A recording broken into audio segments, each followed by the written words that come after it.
Olá amigos, nós iremos a partir de hoje postar aqui neste ambiente inúmeros vídeos sobre os mais variados temas jurídicos dentro da área criminal. E para começarmos a atividade, iremos falar sobre o procedimento comum ordinário. Muito bem, antes de mais nada, é fundamental que façamos uma recapitulação no artigo 394 do CPP. E por que o 394? Por uma razão elementar. As regras que determinam, que especificam o procedimento cabível, estão previstas neste artigo 394 do CPP. Vamos a ele então. O que você tem que saber no primeiro momento? Que o procedimento será comum ou especial. Especial será o procedimento de acordo com a regra da especialidade. Quando a legislação identificar para uma categoria de crimes um procedimento previsto em lei, que pode ser em lei especial ou inclusive dentro do próprio Código de Processo Penal. Eu tenho para ilustrar alguns exemplos, como o procedimento dos crimes dolosos contra a vida, tribunal do júri, procedimento dos crimes contra a honra, procedimento dos crimes contra a propriedade imaterial. São procedimentos especiais. Por quê, professor? Porque possuem aplicação para uma categoria de crimes. Então, o que fez o legislador? Tirou do senso comum e especificou o procedimento específico para uma categoria de crimes. Agora, quando a legislação não determinar, não especificar um procedimento para uma categoria de crimes, significa dizer que o procedimento será comum. E se for comum, será comum ordinário, sumário ou sumaríssimo. Lembrem que para determinar se o procedimento é comum ordinário, sumário ou sumaríssimo, o que eu tenho que ter em mente? O máximo da pena privativa de liberdade cominada. Pena cominada, nós já sabemos, é aquela pena em abstrato. É aquela pena prevista lá no tipo penal, lá no preceito secundário do tipo penal. Observe o máximo dessa pena em abstrato. Se o máximo da pena em abstrato for igual ou superior a 4 anos, o procedimento será comum ordinário. Todavia, se o máximo da pena cominada for inferior a 4 e superior a 2 anos, o procedimento cabível será o procedimento comum sumário. E se a pena for cominada de até 2 anos, o procedimento será sumaríssimo, que também é comum, diga-se de passagem. Mas sempre é bom nós lembrarmos que no sumaríssimo eu tenho uma exceção e uma exceção severa. Para os crimes relacionados à violência doméstica, eu não aplico jamais o procedimento sumaríssimo. O artigo 41 da Lei 11.340 de 2006 veda a aplicação da Lei 9.099 de 95.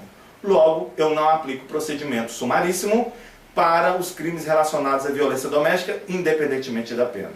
Bom, mas vamos centrar os nossos esforços no procedimento comum ordinário, que é o que nos interessa. Primeiro ato do procedimento comum ordinário: recebimento liminar da exordial incriminatória.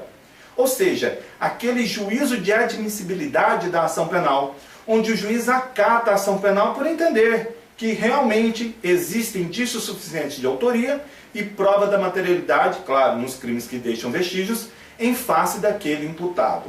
Recebendo a exordial incriminatória, o próximo ato é o ato da citação, esse ato de comunicação, até em atendimento ao princípio do contraditório e da ampla defesa, lá do inciso 55 do artigo 5º da Constituição Federal. Muito bem, a citação pode ser resumida em um binômio. Você poderá resumir a citação através do binômio ciência e participação, ou seja, ciência, eu informo ao réu que contra ele tramito uma ação penal. E ao mesmo tempo eu convoco o réu, eu chamo o réu para fazer parte dessa ação penal. Veja muito bem que a autodefesa, ela é renunciável. O réu pode perfeitamente bem não se defender pessoalmente. Mas veja que a defesa técnica, essa é irrenunciável. Significa dizer que, querendo ou não querendo, todo réu no processo penal terá a presença do advogado, ou constituído, ou advogado nomeado, ou um defensor público. A assistência jurídica é direito fundamental de todo réu no processo penal. Como se sabe, a citação poderá ser ficta ou real. Real é a regra geral, é a citação via mandado. É aquela citação onde o oficial de justiça, o meirinho, se desloca até o endereço e lá ele procede à citação, entregando uma contrafé da peça acusatória ao réu. De outro modo, o que nós teremos? Nós teremos a ficta, momento em que eu não sei onde se encontra o acusado, local incerto e não sabido, citação editalícia. Ou ainda existe uma terceira hipótese, novidade no sistema, houve a absorção no sistema jurídico por força de 2008, a reforma de 2008.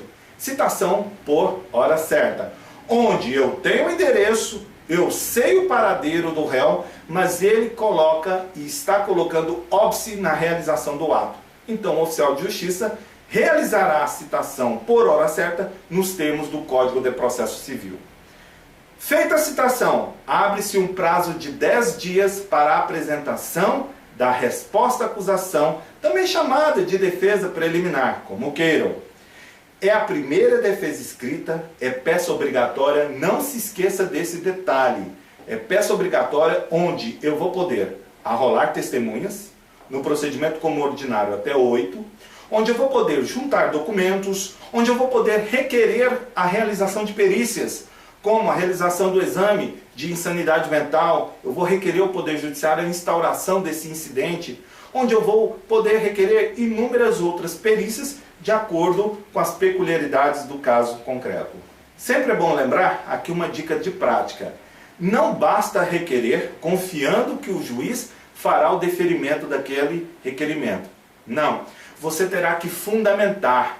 Em sua resposta à acusação, você terá que dizer qual a necessidade que se tem na feitura daquela perícia. Se não, meus caros, é indeferimento na certa.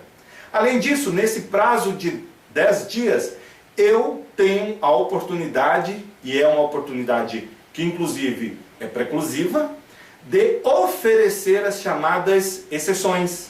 Então, se eu for alegar uma incompetência do juiz, um impedimento, uma suspeição, etc., eu tenho que fazer nesse prazo de 10 dias em peça apartada. Veja que eu não posso fazer uma exceção em preliminar de resposta à acusação.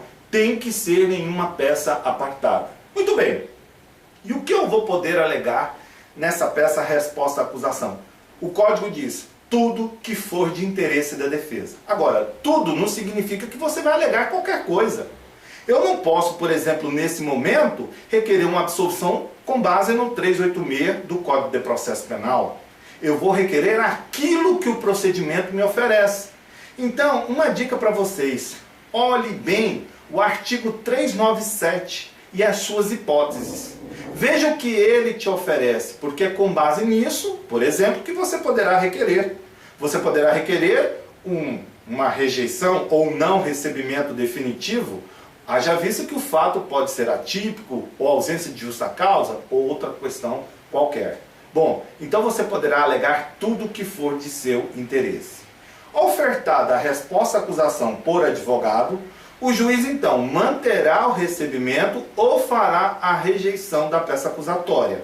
Se o juiz mantiver o recebimento da peça acusatória, deverá designar audiência de instrução e julgamento no prazo máximo de 60 dias. Cuidado com isso, para a realização da audiência de instrução e julgamento.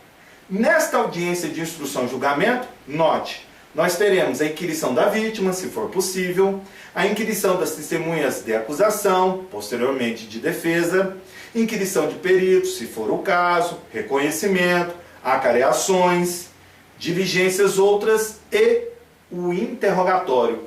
Note bem que o interrogatório é o ato de inquirição de fechamento, onde então o réu será questionado acerca do fato.